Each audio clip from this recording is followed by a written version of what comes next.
Climax ಹಂತದಲ್ಲಿ ಅಧಿಕಾರ ಹಂಚಿಕೆಯ ಕಥನ. ಮತ್ತೆ ಬೆಂಗಳೂರಿಗೆ ಬರ್ತಿರೋ ಮಲ್ಲಿಕಾರ್ಜುನ್ ಖರ್ಗೆ. ಇಂದು ಎಐಸಿಸಿ ಅಧ್ಯಕ್ಷ ಮಲ್ಲಿಕಾರ್ಜುನ್ ಖರ್ಗೆ ಮತ್ತೆ ಬೆಂಗಳೂರಿಗೆ ಬರ್ತಾ ಇದ್ದಾರೆ. ನಾಯಕತ್ವ ಬದಲಾವಣೆ ಚರ್ಚೆಗೆ ಬೀಳುತ್ತಾ ಹಾಗಾದ್ರೆ ಬ್ರೇಕ್. ಸೋಮವಾರವಷ್ಟೇ ದೆಹಲಿಗೆ ತೆರಳಿದ್ರು ಎಐಸಿಸಿ ಅಧ್ಯಕ್ಷರು. ಈಗಾಗಲೇ ಸಿಎಂ ಡಿಸಿಎಂ ಜೊತೆಗೆ ಚರ್ಚೆಯನ್ನು ಕೂಡ ಮಾಡಿದ್ದಾರೆ ಖರ್ಗೆ. ಇದೇ ವರದಿಯನ್ನ ಹೈಕಮಾಂಡ್ಗೆ ಸಲ್ಲಿಸಿದ್ದಾರೆ ಖರ್ಗೆ ಅವರು. ಕೇವಲ 2 ದಿನಗಳಲ್ಲಿ ಬೆಂಗಳೂರಿಗೆ ಖರ್ಗೆ ಮತ್ತೆ ವಾಪಸ್ ಆಗಿದ್ದಾರೆ. ಮಧ್ಯಾಹ್ನ 3 ಗಂಟೆಗೆ ದೆಹಲಿಯಿಂದ ಹೊರಡುತ್ತಾರೆ ಖರ್ಗೆ ಅವರು. ಸೋಮವಾರವಷ್ಟೇ ದೆಹಲಿಗೆ ಹೋಗಿದ್ರು. 3-4 ದಿನ ಬೆಂಗಳೂರಿನಲ್ಲೇ ಉಳ್ಕೊಂಡಿದ್ರು. ರಾಜ್ಯ ರಾಜಕೀಯದ ಕುರ್ಚಿ ಕದನ ಬಗ್ಗೆ ವರಿಷ್ಠರ ಜೊತೆ ಚರ್ಚೆಯನ್ನ ಮಾಡಿದ್ರು. ಸಿಎಂ ಡಿಸಿಎಂ ಇಬ್ಬರು ಜೊತೆನೂ ಕೂಡ ಚರ್ಚೆಯನ್ನ ಮಾಡಿದ್ರು.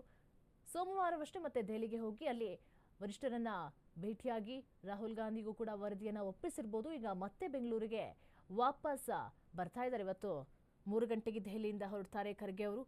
ಈಗ ರಾಜ್ಯ ರಾಜಕೀಯದಲ್ಲಿ ಕುರ್ಚಿ ಕಿತ್ತಾಟದ ಮಧ್ಯೆ ಈಗ ಖರ್ಗೆ ಅವರು ಈ ನಿರ್ಧಾರವನ್ನ ತೆಗೆದುಕೊಳ್ತಾರೆ. ಅವ್ರು ಹೇಳಿದ್ರು ಕೂಡ ಹೈಕಮಾಂಡ್ಗೆ ಬಿಟ್ಟದ್ದು. ಈಗ ಸದ್ಯದ ವಿದ್ಯಮಾನಗಳ ಬಗ್ಗೆ ಮಾತನಾಡೋಣ ಅಂತ ಹೇಳಿದ್ರು ಕೂಡ ಏನೂ ಇಲ್ಲ ಅಂತ ಹೇಳಿ ಕೂಡ ಹೇಳಿದ್ರು.